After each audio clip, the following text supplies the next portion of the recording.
การทานธรรมทางสงบมีเสนอแก่ท่านผู้ฟังทุกวันพฤหัสบดีตั้งแต่เวลา 10 นาฬิกา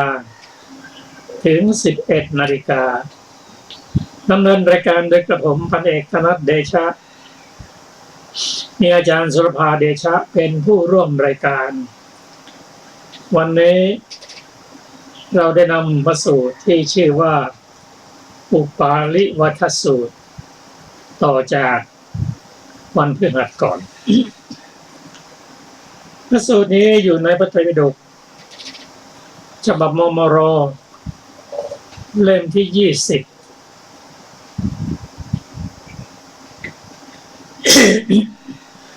หน้า 112เป็นพระสูตรที่น่าสนใจ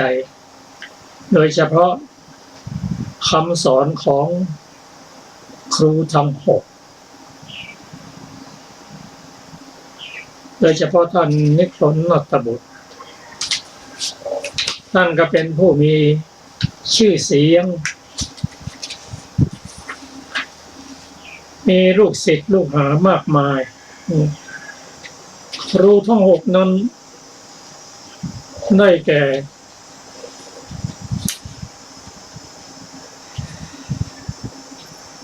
บุรณกัสสปะมัคคลิโกสารอาชิตะเกสกัมพลปกุทักกัจจายนะท่านสัญชัยนิรัตบุตรและท่านนิครนนัตตบุตรครูทั้ง6นั้นเป็นผู้มีชื่อเสียงมีลูกศิษย์ลูกหามากมาย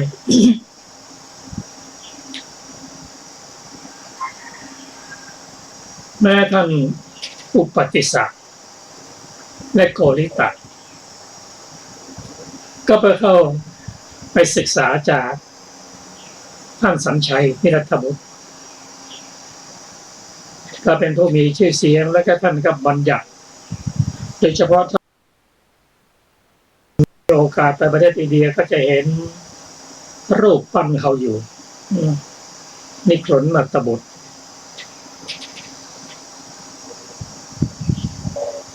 ท่านนิครนนัตตบุตรนั้นมีอุปาลิคฤหบดีเป็นบ่อน้ำคือเป็นผู้อุปถากอย่างแน่นอนอย่างไรก็ตามอุปาลิคฤหบดีนั้นก็เป็นผู้ฉลาดเป็นเศรษฐี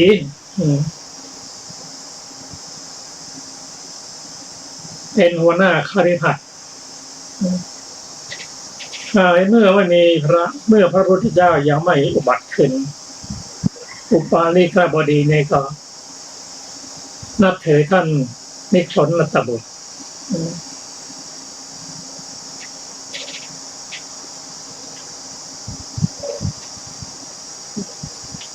ในขณะนั้นพระพุทธเจ้าประทับอยู่ที่ปาริกัมพวันใกล้เมืองนาลันทาก่อนที่คนนัตตบุตรนี้ก็อาศัยอยู่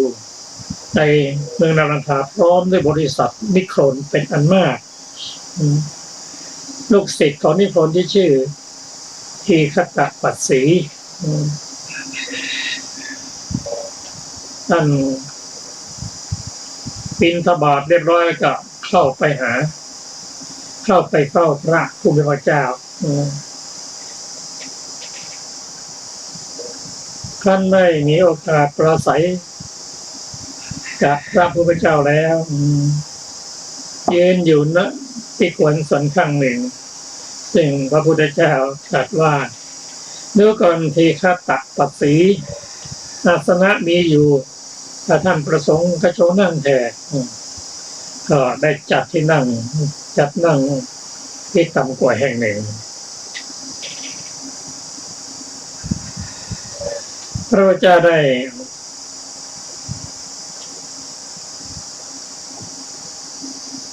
ตรัสพระพุทธพจน์กับทีฆนตปัสสี ว่าดูก่อนทีคณตปัสสีก็นิครนตบุตรบัญญัติกรรมในการทำบาปกรรมในการเป็นไปแห่งบาปกรรมไว้เท่าไหร่ทีคณตปัสสีนิครนได้ทูลว่าท่านพระโคดมนิครนตบุตรจะบัญญัติว่ากรรมดังนี้เป็นอาจิงหาไม่ได้ท่านพระโคดมนิครนตบุตรบัญญัติว่าทันทะดังนี้แลเป็นอาจิงเป็นโทษเป็นบาปเป็นโทษเป็นบาปพระพุทธเจ้าจะจัดต่อไปว่าก็นิครนตบุตรย่อมบัญญัติทันทะในการทำบาปกรรมในการเป็นไปแห่งบาปกรรมไว้เท่าไหร่เราจะเห็นว่านิครนตบุตรบัญญัติกรรมเป็น3อย่างเหมือนกันคือทำกรรมด้วยกายเรียกว่ากายทันทะทำกรรมด้วยวาจาเรียกว่าทันทะและทำกรรมด้วยใจเรียกว่ามโนทันทะถือว่ากายเป็นใหญ่โทษเกิดจากกายที่ทำกรรมด้วยกายเป็นใหญ่ด้วยวาจาและด้วยใจนั้นโทษน้อยเพราะว่าอย่างนั้นพอเห็นว่าถ้าทำแล้วก็ทำด้วยกายนั่นนะไปทำร้ายเขาอะไรเขานะอันนั้นถือว่ากายมันมีโทษมากกว่าทางวาจาและทางใจก็ตรงกันข้ามกับคำสอนของพระผู้มีพระเจ้าทรงตรัสว่ามโนกรรมมีโทษมากวจีกรรมกายกรรมก็มีโทษรองลงไปความเห็นตรงกันข้ามอย่างนี้แล้วลูกศิษย์ลูกหาก็เชื่อแม่อุปาลิก็เชื่อว่ากายเนี่ยทำแล้วก็มีบาปมากในเรื่องนี้ท่านผู้ฟังจะได้ทราบรายละเอียดเกี่ยวกับเรื่องของกรรมและวิธีการสอนของพระองค์ทรงอุปมาอุปไมยจนทำให้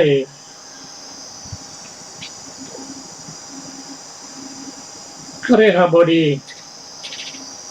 ได้เชื่อได้เห็นตามความเป็นจริงซึ่งรายละเอียดนั้นเมื่อคราวที่แล้วเราอ่านมาถึงตรงไหนก็อาจารย์สุรภาก็จะอ่านต่อในพระสูตรส่วนนี้ขอเชิญเลยครับสวัสดีค่ะท่านผู้ฟังทุกท่านก็สมัยนั้นนิครนตบุตรนั่งอยู่พร้อมด้วยคฤหัสถ์บริษัทเป็นอันมากผู้มีความเขลามีอุบาลีคฤหบดีเป็นประมุขได้เห็นทีฆตปัสสีนิครนมาแต่ไกลจึงได้กล่าวกับทีฆตปัสสีนิครนว่าดูก่อนตปัสสีดูเถิดท่านมาจากไหนแต่ยังวันเชียวหนอทีฆตปัสสีตอบว่าข้าแต่ท่านผู้เจริญข้าพเจ้ามาจากสำนักพระสมณโคดมนี้เองนิครนตบุตรดูก่อนตปัสสีก็อะไรบ้างหรือทีฆตะข้าแต่ท่านผู้เจริญข้าพเจ้าได้เจรจาปราศัยกับพระสมณโคดมมาบ้างดูก่อนตปัสสีก็ท่านได้เจรจาปราศัยกับพระสมณโคดมมาอย่างไรลำดับนั้นทีฆตปัสสีนิครนบอกเรื่องการเจรจาปราศัยกับพระผู้มีพระภาคเจ้าจนหมดสิ้นแก่นิครนตบุตรเมื่อทีฆตปัสสีกล่าวอย่างนี้แล้ว นิโครนาตบุตรได้กล่าวกับทีฆตปัสสีนิโครนว่าดูก่อนตปัสสีดีละข้อที่ทีฆตปัสสีนิโครนพยากรณ์แก่พระสมณโคดมตรงตามที่สาวกผู้ฟัง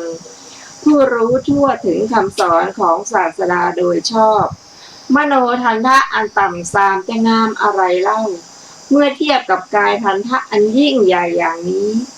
โดยที่แท้กายทันทะเท่านั้นมีโทษมากกว่าในการทำบาปกรรม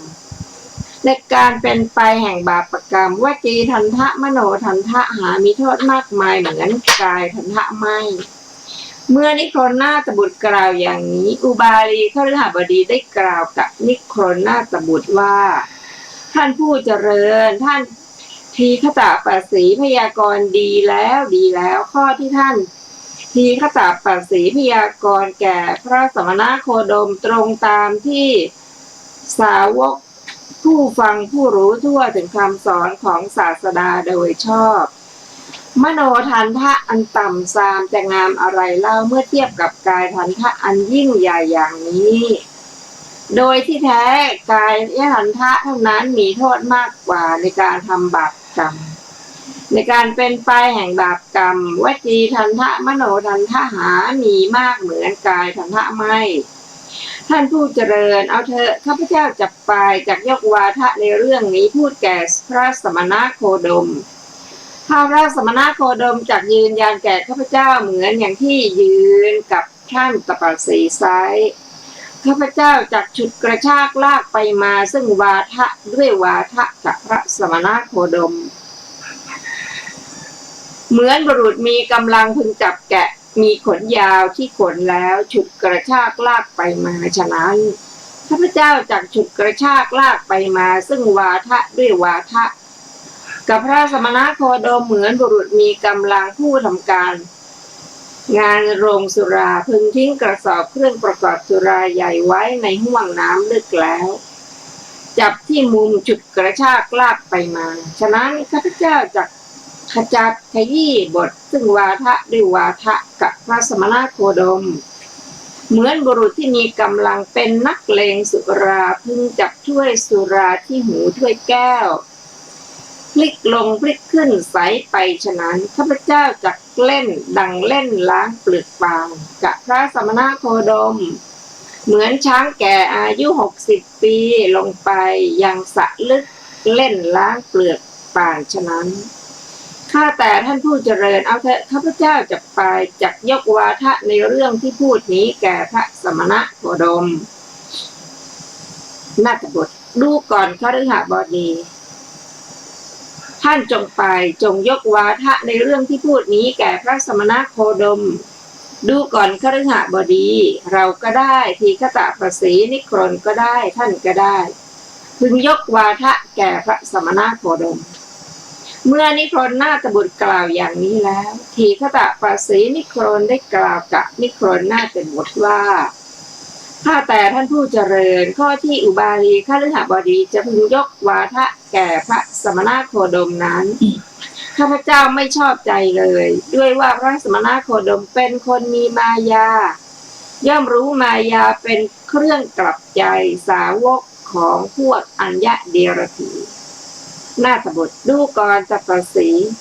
ข้อที่อุบาลีคฤหบดีจะพึงเข้าถึงความเป็นสาวกของพระสมณโคดมมิใช่ฐานะมิใช่โอกาส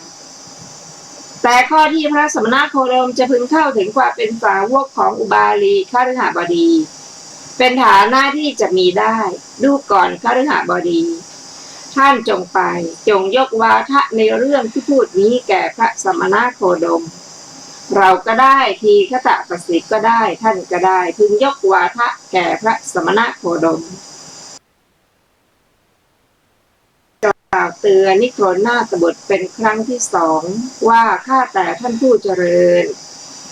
ข้อที่อุบาลีคฤหบดีจะพึงยกวาทะแก่พระสมณโคดมนั้นข้าพเจ้าไม่ชอบใจเลยด้วยพระสมณโคดมเป็นคนมีมายาย่อมรู้มายาเป็นเครื่องกลับใจสาวกของพวกอัญญะเดรธี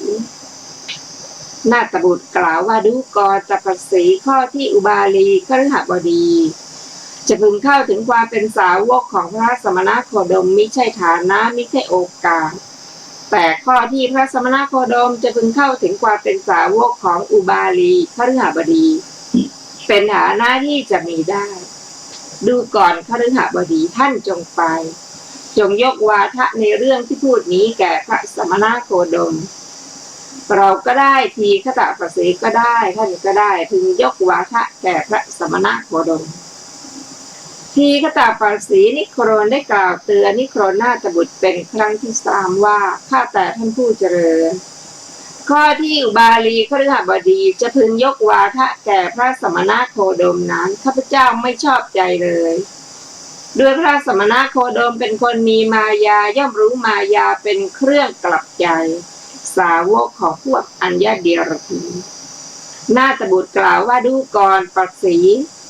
ข้อที่อุบาลีคฤหบดีจะพึงเข้าถึงความเป็นสาวกของพระสมณโคดมมิใช่ฐานะมิใช่โอกาส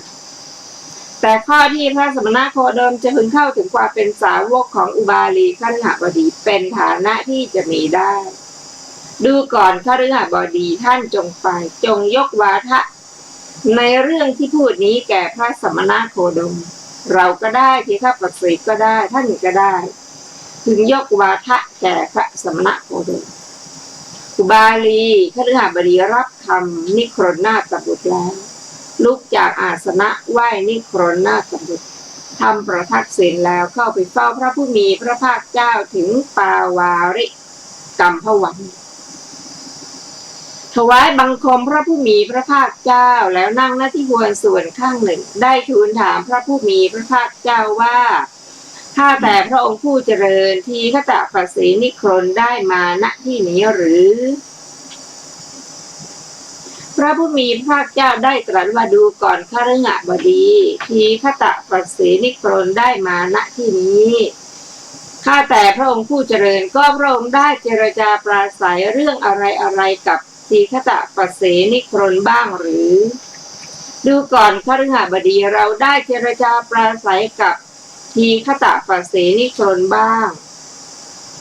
ข้าแต่พระองค์ผู้เจริญก็พระองค์ได้เจรจาปราศัยกับทีฆตปัสสีนิโครนอย่างไรบ้าง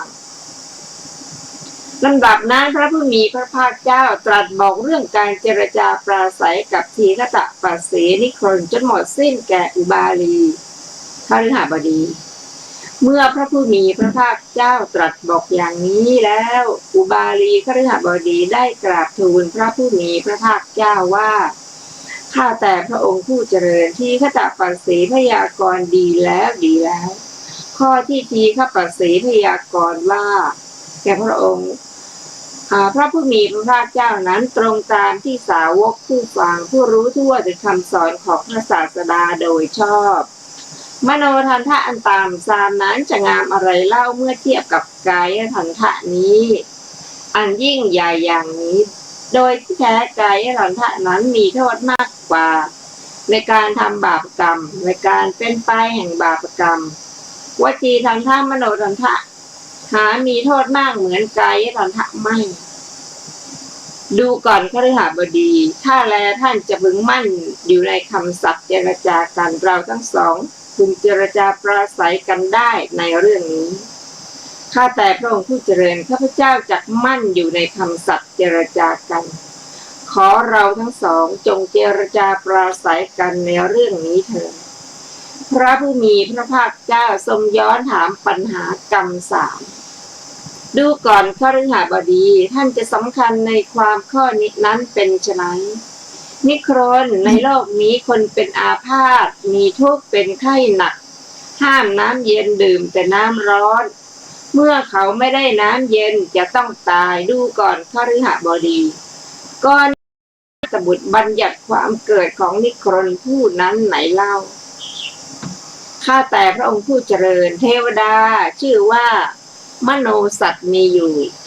นิโครนนั้นย่อมเกิดในเทวดาจำพวกนั้นข้อนั้นเพราะเหตุอะไรข้าแต่พระองค์ผู้เจริญเพราะนิโครนผู้นั้นเป็นผู้มีใจเกาะเกี่ยวทำกาละดูก่อนคฤหบดีท่านจงมนสิการครั้นแล้วจงพยากรณ์คำหลังกับ คำก่อนก็ดีคำก่อนกับคำหลังก็ดีของท่านไม่ต่อกันเลยดูก่อนคฤหบดีก็ท่านกล่าวคำนี้ไว้ว่าข้าแต่พระองค์ผู้เจริญข้าพเจ้าจะมั่นอยู่ในสัจเจรจาต่อกันขอเราทั้งสองจงเจรจาปราศัยกันในเรื่องนี้เถิดข้าแต่พระองค์ผู้เจริญพระผู้มีพระภาคเจ้าตรัสอย่างนี้ก็จริงถึงอย่างนั้นกายทันทะเท่านั้นมีโทษมากกว่าในการทำบาปกรรมในการเป็นไปแห่งบาปกรรมวจีทันทะมโนทันทะหามีโทษมากเหมือนกายทันทะไม่ดูก่อนคฤหบดีท่านจะสำคัญความข้อนั้นเป็นไฉนนิครนในโลกนี้พึงเป็นผู้สำรวมด้วยการสังวรโดยส่วนสี่คือห้ามน้ำทั้งปวงประกอบ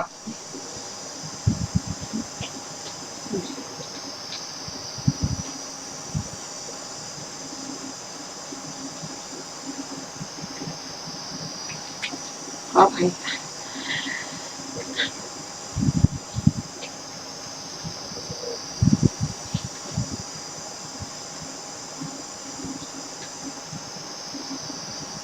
พระผู้มีพระภาคเจ้าทรงย้อนถามปัญหากรรมสาม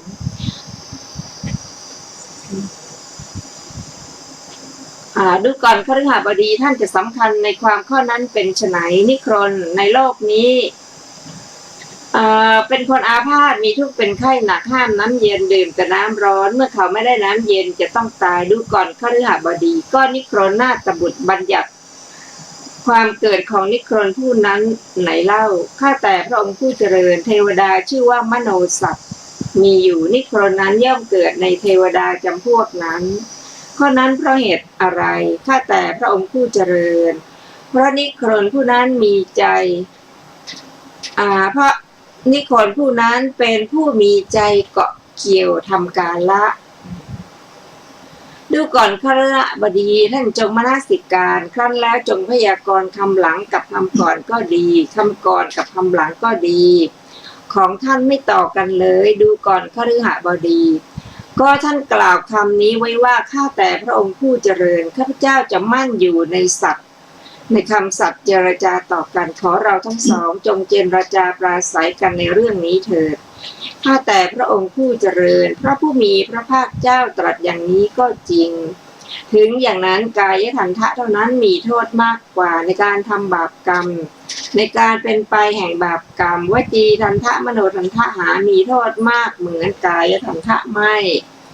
ดูก่อนคฤหบดีท่านจะสำคัญความข้อนั้นเป็นไฉนนิครนในโลกนี้พึงเป็นผู้สำรวมในการสังวรโดยส่วนสี่คือห้ามน้ำทั้งปวงประกอบด้วยการห้ามบาปทั้งปวงกำจัดบาปด้วยการห้ามบาปทั้งปวงอันการห้ามบาปทั้งปวงถูกต้องแล้วเมื่อเขาก้าวไปถอยหลังย่อมถึงการฆ่าสัตว์ตัวเล็กๆเป็นอันมากดูก่อนคฤหบดีก็นิครนนาถบุตรบัญญัติวิบากเช่นไรแก่นิครนผู้นี้ข้าแต่พระกรรมอันเป็นไปโดยไม่จงใจว่ามีโทษมากเลยดูก่อนคฤหบดีก็ถ้าจงใจเล่าข้าแต่พระองค์ผู้เจริญเป็นกรรมมีโทษมากดูก่อนคฤหบดีก็นิครนนาถบุตรบัญญัติเจตนาลงในส่วนไหน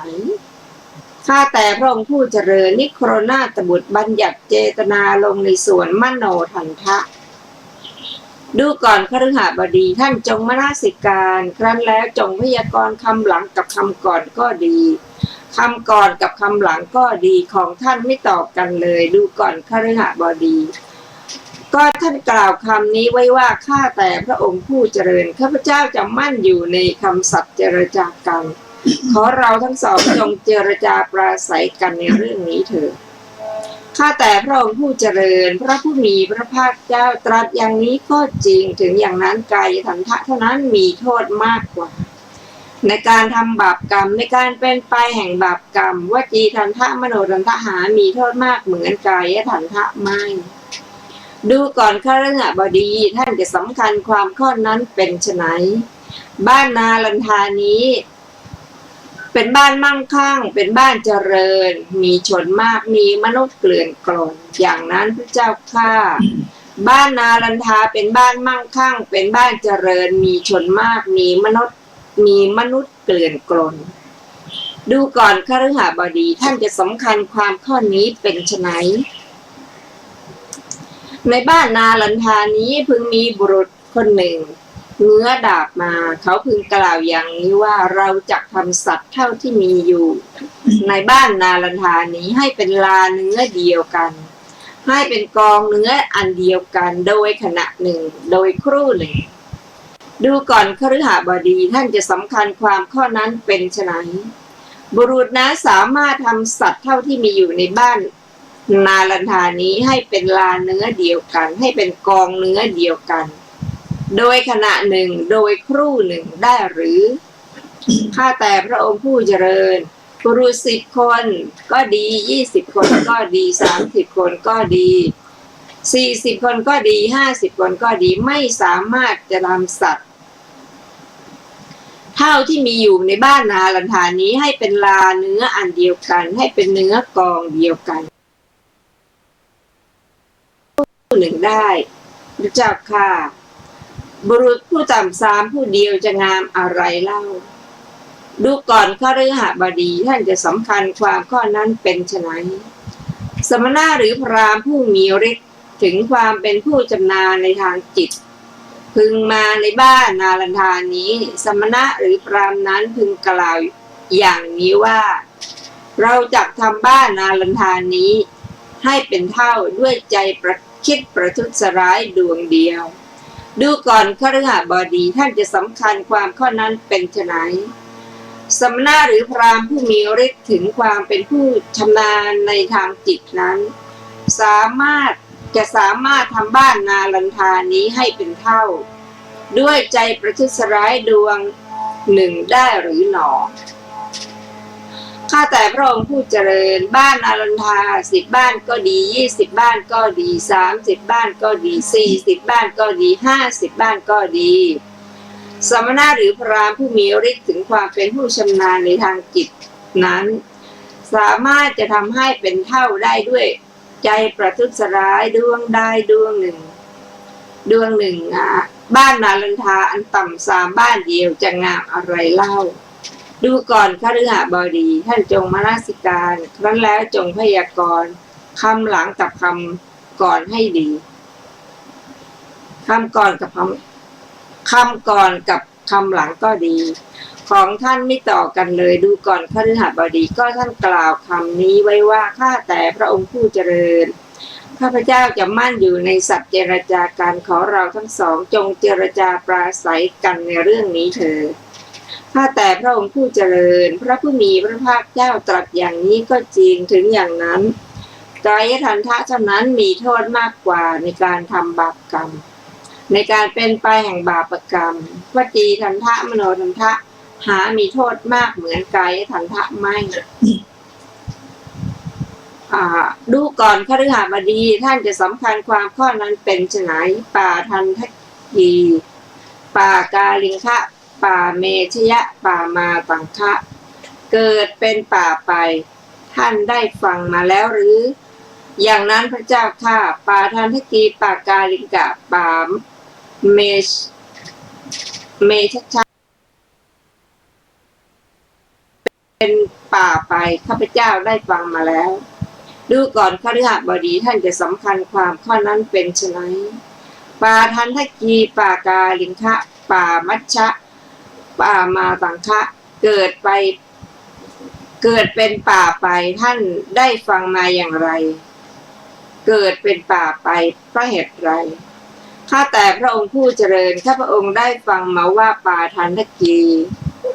ป่ากาลิงคะป่าเมชะป่ามาตังคะเกิดเป็นป่าไปนั้นพระใจประทุษร้ายอันพวกเทวดาทำเพื่อฤาษีดูก่อนคฤหบดีท่านจงมนสิการครั้นแล้วจงพยากรณ์คำหลังกับคำก่อนก็ดีคำก่อนกับคำหลังก็ดีของท่านไม่ต่อกันเลยดูก่อนคฤหบดี ก็ท่านได้กล่าวคำนี้ไว้ว่าข้าแต่พระองค์ผู้เจริญข้าพเจ้าจะมั่นอยู่ในคำสัตย์เจรจากันขอเราทั้งสองจงเจรจาปราศัยกันในเรื่องนี้เถิดหัวข้อต่อไปอุบาลีคฤหบดีแสดงตนเป็นอุบาสกข้าแต่พระองค์ผู้เจริญข้าพระพุทธเจ้าชื่นชมยินดีต่อพระผู้มีพระภาคเจ้าด้วยข้ออุปมาข้อแรกแต่ข้าพระพุทธเจ้าปรารถนาจะฟังปฏิภาณการพยากรณ์ปัญหาอันวิจิตรของพระผู้มีพระภาคเจ้าฉะนี้ข้าพระองค์ข้าพระพุทธเจ้าจึงยังแกล้งทำเป็นดุจถือตรงกันข้ามข้าแต่พระองค์ผู้เจริญภาสิทธิ์ของพระองค์แจ่มแจ้งนักเปรียบเหมือนบุคคลหงายของที่คว่ำเปิดของที่ปิดบอกทางแก่คนหลงทางหรือตามประทีปในที่มืดด้วยหวังว่าผู้มีจักษุจักเห็นรูปดังนี้ฉันใดพระผู้มีพระภาคเจ้าทรงประกาศพระธรรมโดยอเนกปริยายฉันนั้นเหมือนกันข้าแต่พระองค์ผู้เจริญข้าพระพุทธเจ้านี้ขอถึงพระผู้มีพระภาคเจ้าพระธรรมและพระสงฆ์ว่าเป็นสรณะขอพระผู้มีพระภาคเจ้าจงทรงจำข้าพระพุทธเจ้าว่าเป็นอุบาสกผู้ถึงสรณะตลอดชีวิตตั้งแต่บัดนี้เป็นต้นไปดูก่อนคฤหบดีท่านจงใคร่ครวญเสียก่อนแล้วจึงทำการที่มนุษย์ผู้มีชื่อเสียงเช่นท่านใคร่ครวญเสียก่อนแล้วจึงทำเป็นความดีข้าแต่พระองค์ผู้เจริญแม้ด้วยเหตุที่พระผู้มีพระภาคเจ้าตรัสกับข้าพระพุทธเจ้าอย่างนี้ว่าดูก่อนคฤหบดีท่านจงใคร่ครวญเสียก่อนแล้วจึงทำการที่มนุษย์ผู้มีชื่อเสียงเช่นท่านใคร่ครวญเสียก่อนแล้วจึงทำเป็นความดีข้าพระพุทธเจ้ายิ่งชื่นชมยินดีต่อพระผู้มีพระภาคเจ้ามากขึ้นข้าแต่พระองค์ผู้เจริญด้วยว่าพวกอัญญเดรถีได้ข้าพระพุทธเจ้าเป็นสาวกแล้วจะพึงยกธงประกาศเที่ยวไปตลอดบ้านนาลันทาทั้งสิ้นซึ่งเป็นเหตุจะได้รู้กันว่าอุบาลีคฤหบดีถึงความเป็นสาวกของพวกเราดังนี้แต่พระผู้มีพระภาคเจ้าตรัสกับข้าพระพุทธเจ้าอย่างนี้ว่าดูก่อนคฤหบดีท่านจงใคร่ครวญเสียก่อนแล้วจึงทำด้วยว่ามนุษย์ผู้มีชื่อเสียงเช่นท่านใคร่ครวญเสียก่อนแล้วจึงทำเป็นความดีดังข้าแต่พระองค์ผู้เจริญข้าพระพุทธเจ้านี้ขอถึงพระผู้มีพระภาคเจ้าพระธรรมและพระสงฆ์ว่าเป็นสรณะเป็นครั้งที่สองขอพระผู้มีพระภาคเจ้าจงทรงจำแก่ข้าพเจ้าว่าเป็นอุบาสกผู้ถึงสรณะตลอดชีวิตตั้งแต่วันนี้เป็นต้นไปดูก่อนคฤหบดีตระกูลของท่านเป็นดุจบ่อน้ำทิพย์ของนิครนมานานแล้วท่านพึงสำคัญบิณฑบาตอันท่านพึงให้แก่นิครนเหล่านั้นผู้เข้าไปถึงข้าแต่พระองค์ผู้เจริญแม้ด้วยเหตุนี้พระผู้มีพระภาคเจ้าตรัสกับข้าพระพุทธเจ้าอย่างนี้ว่าดูก่อนคฤหบดีตระกูลของท่านเป็นดุจบ่อน้ำพวกเรานิครนมานานแล้วท่านพึงสำคัญบิณฑบาตอันท่านพึงให้แก่นิครนเหล่านั้นเจ้ายิ่งชื่นชมยินดีต่อหน้าพระผู้มีพระภาคเจ้ามากขึ้นข้าแต่พระองค์ผู้เจริญข้าพระพุทธเจ้าได้ฟังคำนี้มาว่าพระสมณโคดมตรัสอย่างนี้ว่าควรให้ทานแก่เราเท่านั้นไม่ควรให้ทานแก่คนเหล่าอื่น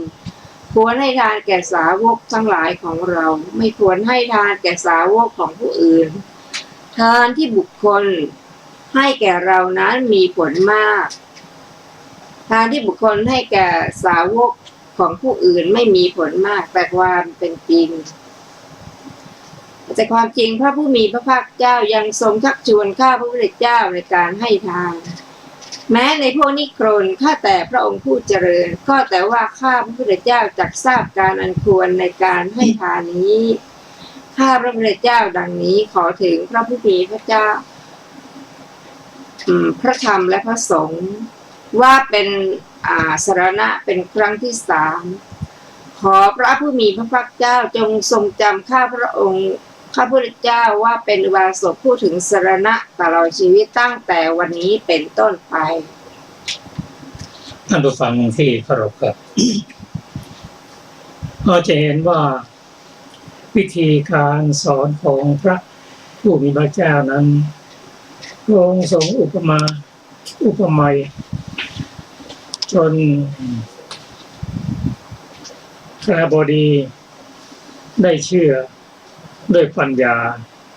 ว่า ก่อนที่จะเจรจากันถึงเรื่องการทำกรรมด้วยกายวาจาและใจนั้นพระองค์ตรัสว่าในศาสนาของพระองค์นั้นถือว่าใจนั้นมีความสำคัญและใจนั้นทำให้เกิดการทำกรรมด้วยวาจาและกายส่วนของนิโครธบุตรนั้นตรงกันข้ามกล่าวว่าการทำกรรมด้วยกายนั้นมีโทษมากกว่าการทำกรรม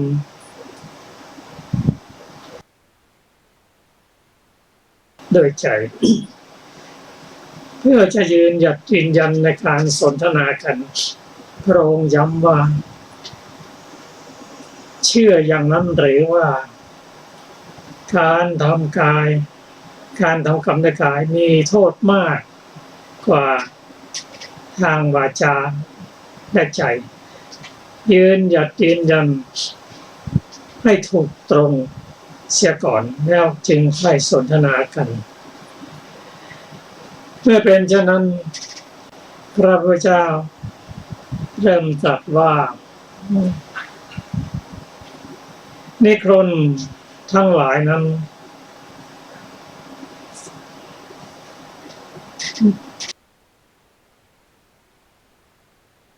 เย็นแต่อย่างไรก็ตามถ้าขาดน้ำเย็นแล้วนิครนที่ป่วยที่อาพาธก็จะต้องตายเมื่อตายแล้วจะไปเกิดที่ไหน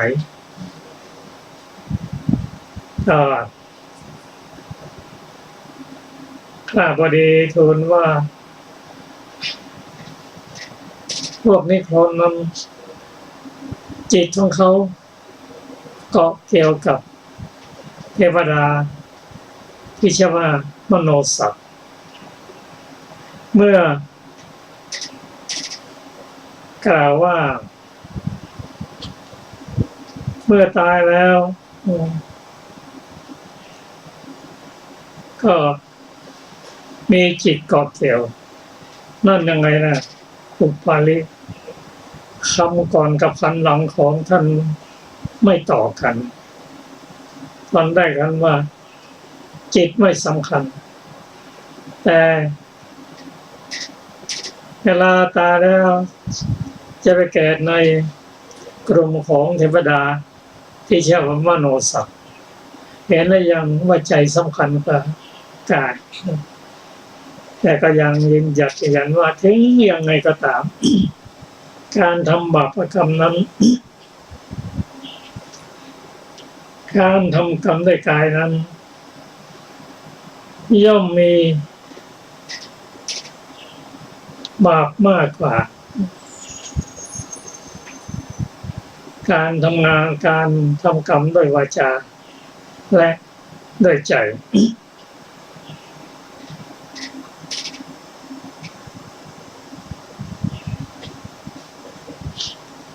อันนี้ก็เป็นวิธีการที่พระองค์ได้ยกเป็นข้อ แต่อย่างไรก็ตามพระองค์ได้ยกปัญหาจนเองขั้นที่เขายอมรับว่าโดยยกข้อที่2ว่า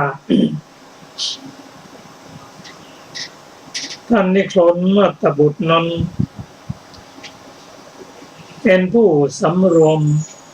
ด้วยการสังวรมี4อย่าง คือหนึ่งห้ามน้ำทั้งปวง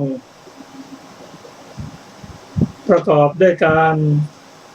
ทำบาปทั้งปวงกำจัดบาปด้วยการห้ามทั้งปวงอันการห้ามบาปทั้งปวงเมื่อถูกต้องเมื่อก้าวเข้าไปและถอยหลัง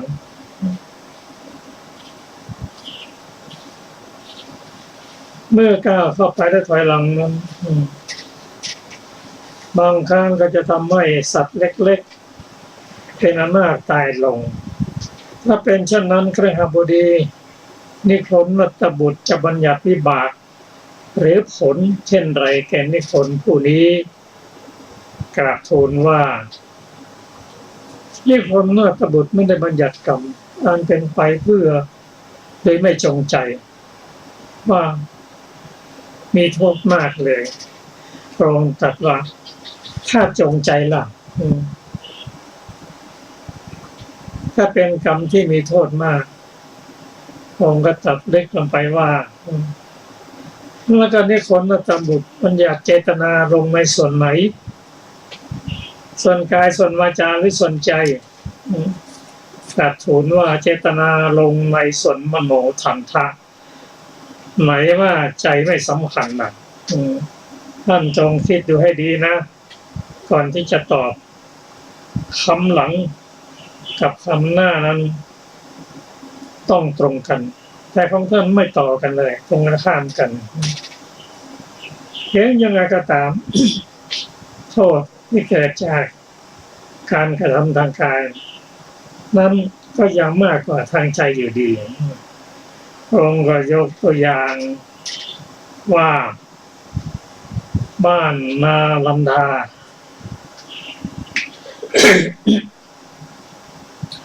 บ้านนาลันทานี้เป็นบ้านมั่งคั่งเป็นบ้านเจริญมีชนมากมีมนุษย์เป็นกลุ่มอย่างนั้นเป็นอย่างนั้นพระเจ้าค่ะเอาละถ้ามีคนใดคนหนึ่งในบ้านนาลันทานี้เนื้อดาบขึ้นมาเนี่ยพูดอย่างนี้ว่าเราจัดฆ่าทุกคนในบ้านนาลันทาให้เป็นลานเนื้ออันเดียวกันเป็นกองเนื้ออันเดียวกันเขาจะทำได้ไหมในขณะจิตเดียวเป็นไปไม่ได้หรอกท่านสำนักโคดม อย่าว่าแต่คนเดียวเลย10 คน20 30 40 50ก็ไม่สามารถจะทำได้ไม่สามารถที่จะทำบ้านนาลันทานี้ให้เป็นลานเนื้อเดียวกันเป็นกองเนื้อเดียวกันโดยครู่เดียวนั้นไม่สามารถทำได้ก็ผู้ต่ำ3คนเดียวจะทำไม่ได้อย่างไรพระองค์ตรัสว่าท่านคฤบดีความข้อนั้นเป็นไฉนถ้าหากว่ามีสมณะหรือพราหมณ์ผู้มีฤทธิ์ถึงความเป็นผู้ชำนาญในทางจิตเข้ามาในบ้านนี้กล่าวว่าเราจัดทำบ้านนาลันทาให้เป็นเท่าทานด้วยใจที่คิดประทุษร้ายเพียงดวงเดียวในขณะเดียวกันจะทำได้ไหมกราบทูลว่าสมณะหรือพราหมณ์ผู้มีฤทธิ์ถึงความเป็นผู้ชำนาญในทางจิตนั้นสามารถทำบ้านนาลันทาให้เป็นเท่าทานด้วยใจที่ประทุษร้ายเพียงดวงเดียวได้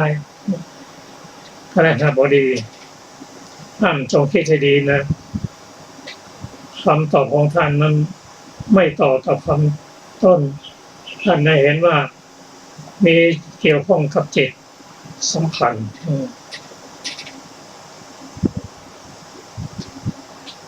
นี่ก็ ยังกราบทูลว่ายังยืนยันว่าการทำบาปกรรมในกายนั้นมีโทษมากกว่าทางวาจาและทางใจ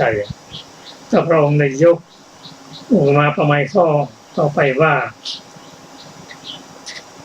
ใครทราบทันตกีป่ากาลิงคะป่า ไม่ชาบป่ามาตังคะที่เคยเป็นป่าไปเคยได้ฟังข่าวฟังรู้เรื่องนี้มาก่อนไหมกราบทูลว่าก็เคยได้ฟังมาก่อนป่าทันทกีป่ากาลิงคะป่าเมชาป่ามาตังคะเกิดเป็นป่าไปนั้นเพราะอำนาจของเทวดาให้แก่ฤาษีก็เห็นว่าทำด้วยฤทธิ์ทำด้วยใจเมื่อเป็นเช่นนั้นพระพุทธเจ้าได้ตรัสว่าที่ต่อไปนั้นคิดดีๆนะต่อไปแล้วคำหลังคำหน้าไม่เหมือนกันเลยเมื่อจนด้วยปัญญาที่พระองค์ทรงยกให้เห็นว่าใจนั้นสำคัญกว่าทางกายในตอนหลังนั้นยอมรับว่าพอได้ฟังคำแรกที่พระองค์อุปมาอุปไมยนั้นก็เชื่อแล้วแต่อยากจะฟังพระธรรมคำสอนที่พระองค์อุปมาอุปไมยเป็นข้อก็ทุกสิ่งทุกอย่างนั้นพระองค์ได้แสดงธรรมแจ่มแจ้งเหมือนบุคคลหงายของที่คว่ำเปิดของที่ปิดบอกทางแก่คนหลงทางหรือตามประทีปในที่มืดได้หวังว่าผู้มีจักษุจักเห็นรูปนี้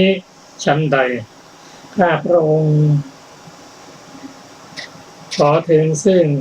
พระพุทธเจ้าพระธรรมและพระสงฆ์ว่าเป็นสรณะขอพระพุทธเจ้าทรงจำพระพุทธเจ้าว่าเป็นอุบาสกเป็นสรณะตลอดชีวิต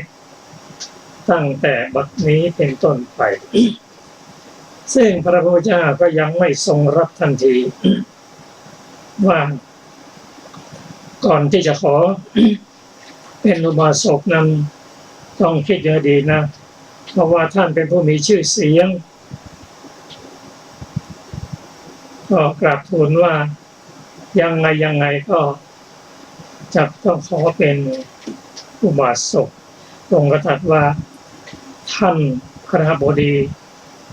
ท่านเป็นเหมือนบ่อน้ำเลี้ยง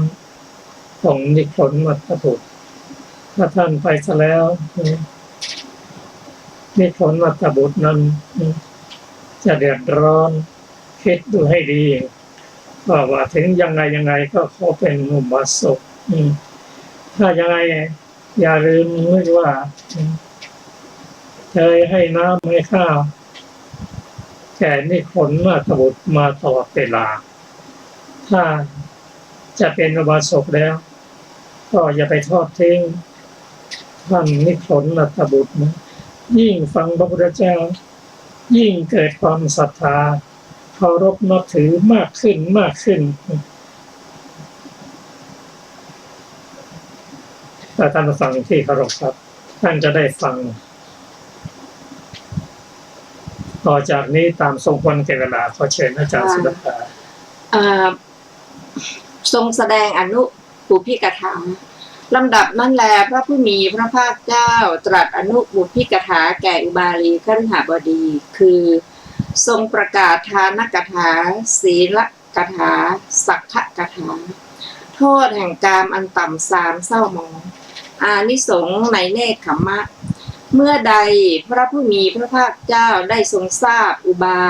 ลีคฤหบดีว่ามีจิตควรมีจิตอ่อนมีจิตปราศจากนิวรณ์มีจิตสูงมีจิตพระธรรมเทศนาที่พระพุทธเจ้าทั้งหลายทรงยกขึ้นแสดงด้วยพระองค์เองคือทุกข์สมุทัยนิโรธมรรคเปรียบเหมือนผ้าขาวสะอาดปราศจากดำควรได้รับน้ำย้อมด้วยดีฉันใดธรรมจักษุอันปราศจากทุลีปราศจากมลทินเกิดแก่อุบาลีคฤหบดีที่อาสนะนั่นเองว่าสิ่งใดสิ่งหนึ่งมีความเกิดขึ้นเป็นธรรมดาสิ่งนั้นทั้งมวลล้วนมีความดับไปเป็นธรรมดาฉะนั้นเหมือนกันลำดับนั้นอุบาลีคฤหบดี มีธรรมอันเห็นแล้ว มีธรรมอันบรรลุแล้ว มีธรรมอันรู้แจ้งแล้ว มีธรรมอันยั่งลงมั่นแล้วข้ามวิจิกิจฉาและปราศจากความเคลือบแคลงถึงความเป็นผู้แกล้วกล้าไม่ต้องเชื่อผู้อื่นในคำสอนของพระศาสดาได้กราบทูลพระผู้มีพระภาคเจ้าว่าข้าแต่พระองค์ผู้เจริญข้าพระพุทธเจ้าขอทูลลาไปณบัดนี้ข้าพระพุทธเจ้ามีกิจมากมีธุระที่จะต้องทำมากดูก่อนคฤหบดีท่านจงรู้การอันสมควรณบัดนี้เถิดครั้งนั้นแลอุบาลีคฤหบดีชื่นชมยินดีภาสิทธิ์ของพระผู้มีพระภาคเจ้าแล้วลุกจากอาสนะถวายบังคมพระผู้มีพระภาคเจ้าทำประทักษิณแล้วเข้าไปยังนิเวศของตนเรียกนายประตูมาว่าดูก่อนนายประตูผู้สหายตั้งแต่วันนี้เป็นต้นไปเราปิดประตูแก่พวกนิครนแก่พวกนางนิครนและเปิดประตูเพื่อพระผู้มีพระภาคเจ้าเพื่อสาวกของพระผู้มีพระภาคเจ้าคือภิกษุภิกษุณีอุบาสกอุบาสิกาถ้านิครนคนใดคนหนึ่งมาท่านพึงว่ากะนิครนคนนั้นอย่างนี้ว่าจงหยุดท่านผู้เจริญอย่าเข้าไปเลยตั้งแต่วันนี้เป็นต้นไปอุบาลีคฤหบดีถึงความเข้าถึงความเป็นสาวกของพระสมณโคดมแล้วท่านปิดประตูแก่พวกนิครนแก่พวกนางนิครนท่านเปิดประตูเพื่อพระผู้มีพระภาคเจ้าสาวกของพระผู้มีพระภาคเจ้าคือภิกษุภิกษุณีอุบาสกอุบาสิกาท่านผู้เจริญถ้าท่านมีความต้องการด้วยอาหารท่านจงหยุดอยู่ที่นี่แหละชนทั้งหลายจักนำมาเพื่อท่านในที่นี้นายประตูรับคำอุบาลีคฤหบดีแล้วทีฆตปัสสีนิครนได้ฟังข่าวว่าอุบาลีคฤหบดีเข้าถึงความเป็นสาวกของพระสมณโคดมแล้วลำดับนั้นจึงเข้าไปหานิครนนาถบุตรถึงที่อยู่ได้กล่าวกับนิครนนาถบุตรว่าข้าแต่ท่านผู้เจริญข้าพเจ้าได้ฟังข่าวนี้มาว่าอุบาลีคฤหบดีเข้าถึงความเป็นสาวกของพระสมณโคดมแล้วนิครนนาถบุตรกล่าวว่าดูก่อนตปัสสีข้อที่อุบาลีคฤหบดีจะพึงเข้าถึงความเป็นสาวกของพระสมณโคดมนั้นมิใช่ฐานะ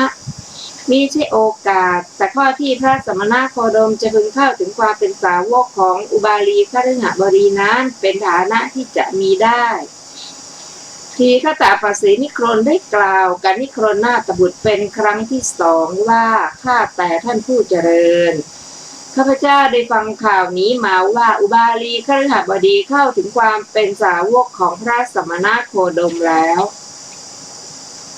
นาถบุตรกล่าวว่าดูก่อนตปัสสีข้อที่อุบาลีคฤหบดีจะพึงเข้าถึงความเป็นสาวกของพระสมณโคดมนั้นไม่ใช่โอกาสไม่ใช่ฐานะแต่ข้อที่พระสมณโคดมจะพึงเข้าถึงความเป็นสาวกของอุบาลีคฤหบดีนั้นเป็นฐานะที่จะมีได้ทีฆตปัสสีนิครนได้กล่าวกับนิครนนาถบุตรเป็นครั้งที่สามว่าข้าแต่ท่านผู้เจริญข้าพเจ้าได้ฟังข่าวนี้มาว่าอุบาลีคฤหบดีเข้าถึงความเป็นสาวกของพระสมณโคดมแล้วนาถบุตรกล่าวว่าดูก่อนตปัสสีข้อที่อุบาลีคฤหบดีจะพึงเข้าถึงความเป็นสาวกของพระสมณโคดมนั้นมิใช่ฐานะไม่ใช่โอกาสแต่ข้อที่พระสมณโคดมจะพึงเข้าถึงความเป็นสาวกของอุบาลีคฤหบดีนั้นเป็นฐานะที่จะมีได้ทีฆตปัสสีกล่าวว่าข้าแต่ท่านผู้เจริญเอาเถอะข้าพเจ้าจะไปเพียงเพื่อจะทราบว่าอุบาลีคฤหบดีเข้าถึงความเป็นสาวกของพระสมณโคดมแล้วหรือหาไม่นาถบุตรกล่าวว่าดูก่อนตปัสสีท่านจงไปจงรู้ว่าอุบาลีคฤหบดีเข้าถึงความเป็นสาวกของพระสมณโคดมหรือไม่หรือหาไม่ท่านผู้ฟังที่เคารพครับ วันนี้รายการของศึกษาทำนำสุขนะคะก็หมดเวลาลงแล้วค่ะจะพบกันใหม่ในวันพฤหัสหน้าในเวลาเดียวกันค่ะขอบคุณทุกท่านที่ศึกษาร่วมกันในวันพฤหัสหน้านะเราจะได้ศึกษาในหัวข้อว่าห้ามพวกเดรัจฉีเข้าบ้านนะคะสำหรับวันนี้ขอลาไปก่อนนะคะสวัสดีค่ะสวัสดีครับการทำทางสงบ